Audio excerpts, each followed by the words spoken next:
Alors bonjour, donc je me présente, je m'appelle Véronique Suissa, je suis psychologue clinicienne de formation. Je dirige une association qui s'appelle l'Agence des médecines complémentaires adaptées, que j'ai cofondée avec le docteur Philippe de Normandie et le sociologue Serge Guirin, qui a maintenant 5 ans d'existence, qui est composé d'un écosystème particulièrement vaste, d'un écosystème externe avant tout, 15 000 citoyens qui la suivent de très près, mais aussi d'un écosystème interne, des spécialistes hautement qualifiés, des experts, des praticiens, des partenaires qui contribuent annuellement à la vie de l'association et de son club dans le cadre de nos activités, de nos actions et qui nous permettent de répondre au mieux à nos missions et qui consistent schématiquement à réfléchir autour des enjeux liés à ces pratiques, à agir concrètement sur le terrain, à informer les publics et à tenter de démocratiser ce débat sociétal. Et depuis peu, je suis également rédactrice en chef adjointe d'une revue scientifique qui s'appelle le Journal de l'hypnose et de la santé intégrative, qui est pilotée par le professeur Antoine Bioy, qui en est le rédacteur en chef.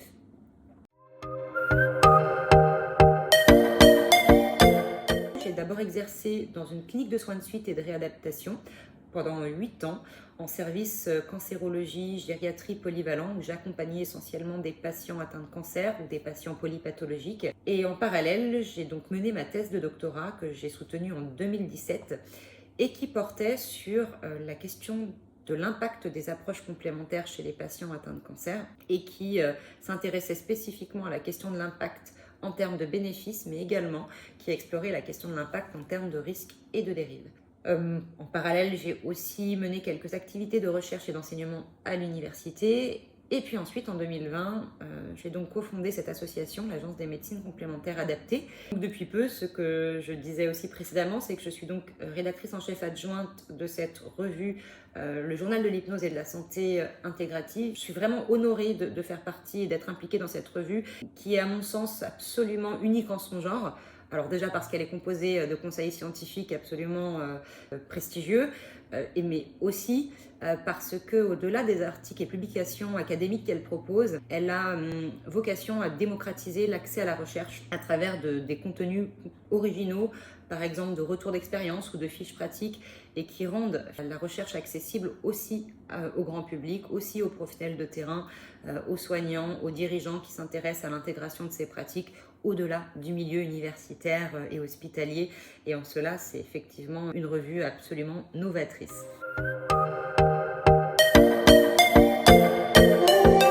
Cet ouvrage a été préfacé par le professeur Emmanuel Hirsch, qu'on ne présente plus, professeur en médecine et en particulier en éthique médicale, ce qui est un honneur pour cet ouvrage. Et il me semble que ce sujet est absolument connecté à la question de l'éthique en santé notamment. Et l'apport de la préface est pour moi absolument essentiel dans cet ouvrage.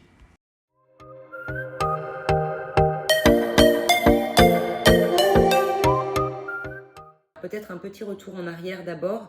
On a commencé avec donc mes amis et collègues Philippe de Normandie et Serge Guérin par un ouvrage qui devait être au départ un ouvrage à 3 voix, la psychologue, le médecin, le sociologue, et qui est vite devenu un ouvrage collectif. Alors au début à 10, puis à 20, puis à 30, puis à 40, puis à 50. Donc forcément avec 52 contributeurs au total, c'est devenu effectivement un livre énorme de plus de 400 pages. Donc forcément un peu moins accessible à tous, mais qui avait pour intérêt de proposer un état de l'art en 2019 de la question de ces approches complémentaires. Et puis en 2020, on a donc décidé de proposer des formats grand public liés à ces pratiques, en commençant d'abord par l'homéopathie, parce que le débat autour de ces pratiques complémentaires s'est vraiment initié avec cette pratique, puis ensuite avec la sophrologie, avec les arts-thérapies, la réflexologie, puis l'ostéopathie, donc une série dans le cadre d'une petite collection grand public.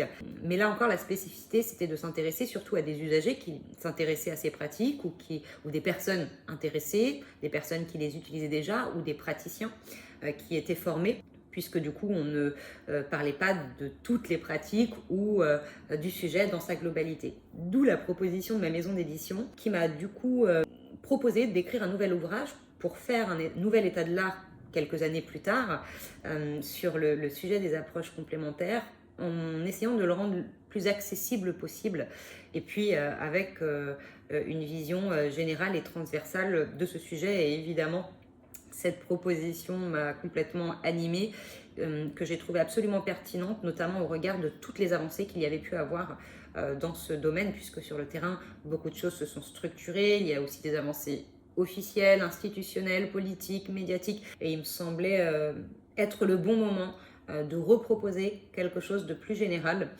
s'adressant cette fois-ci plus largement à tous les publics.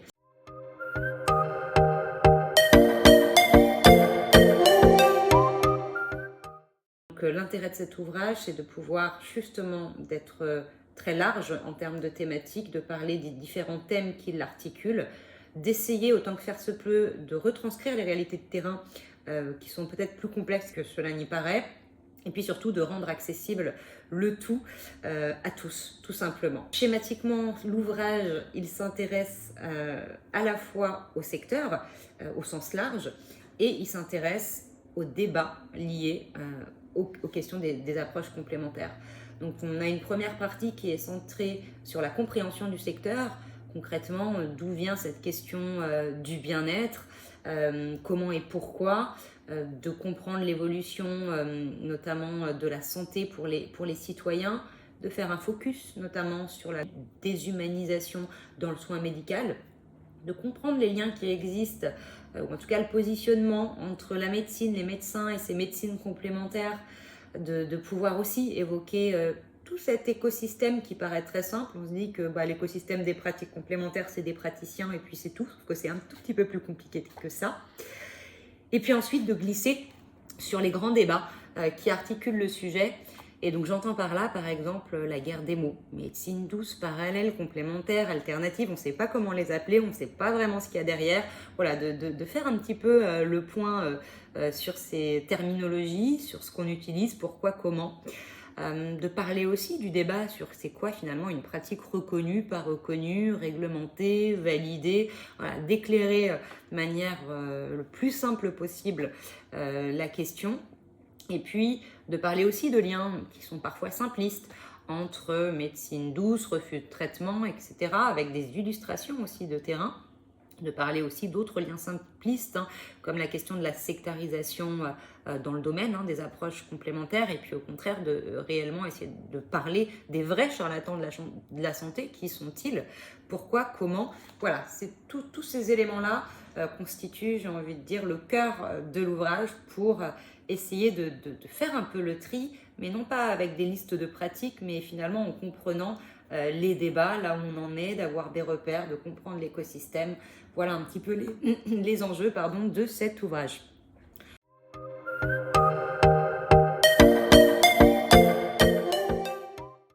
Les 3 messages clés de ce livre, si j'essaye de prendre un petit peu de hauteur pour sélectionner du contenu qui me semble important, je dirais que finalement, le bien-être et les pratiques complémentaires, il n'y a rien de nouveau sous le soleil.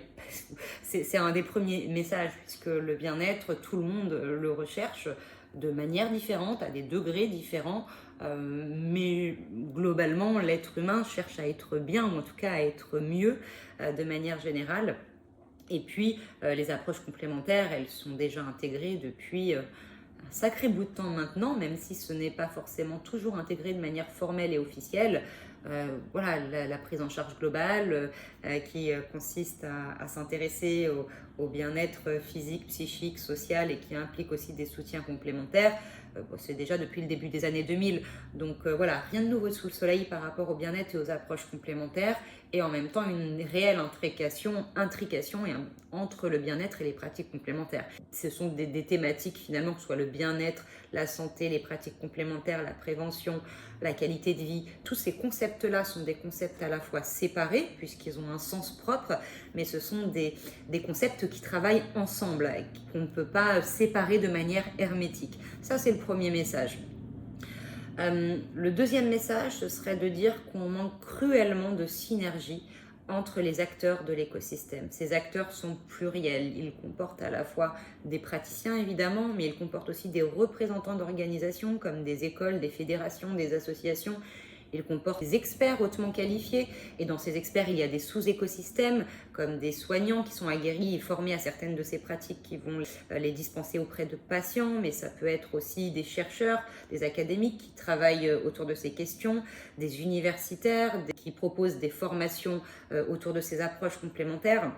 Mais c'est aussi dans cet écosystème parfois des acteurs qui manquent d'expertise et de compétences. Et en fait, tout ça se mélange et ce sont des acteurs qui ne parlent pas ensemble, qui ont du coup du mal à œuvrer dans un même sens parce que chacun est finalement centré sur des enjeux spécifiques, là où finalement on gagnerait à œuvrer ensemble de concert pour pouvoir finalement définir des priorités d'action, définir ce qu'il serait bon en tout cas de pousser ou pas tout simplement. En tout cas voilà, il manque cruellement de synergie et ces synergies seraient absolument bénéfiques pour avancer dans ce secteur complexe justement. Et enfin, le troisième message, je dirais que finalement on pourrait faire beaucoup et beaucoup plus et beaucoup mieux avec un tout petit peu de bonne volonté parce que je l'évoque aussi dans le livre, il y a pléthore d'actions qui demandent finalement pas beaucoup d'une part, comme par exemple interdire des écoles de formation en un week-end, ça relève du bon sens, pourtant elles ne sont pas interdites, comme réglementer des pratiques qui sont validées scientifiquement par exemple. Il y a plein de choses en tout cas qui pourraient être des premiers pas pour avancer. Et aussi d'autre part parce que depuis plusieurs années, maintenant, il y a tout un écosystème qui s'est structuré. Et beaucoup de travaux ont été faits. On a des propositions de formation absolument solides pour les médecins, pour les soignants, des diplômes universitaires qui émergent. On a des écoles de formation qui délivrent des diplômes agréés par le ministère du Travail. On a des acteurs de terrain qui proposent des éléments qualité, sécurité d'intervention, même si ça manque encore de cadre officiel, il y a déjà beaucoup de contenus et encore une fois, ce sont des contenus qui sont encore trop hermétiques et qui fait lien avec mon précédent message de l'importance de travailler ensemble et de concert.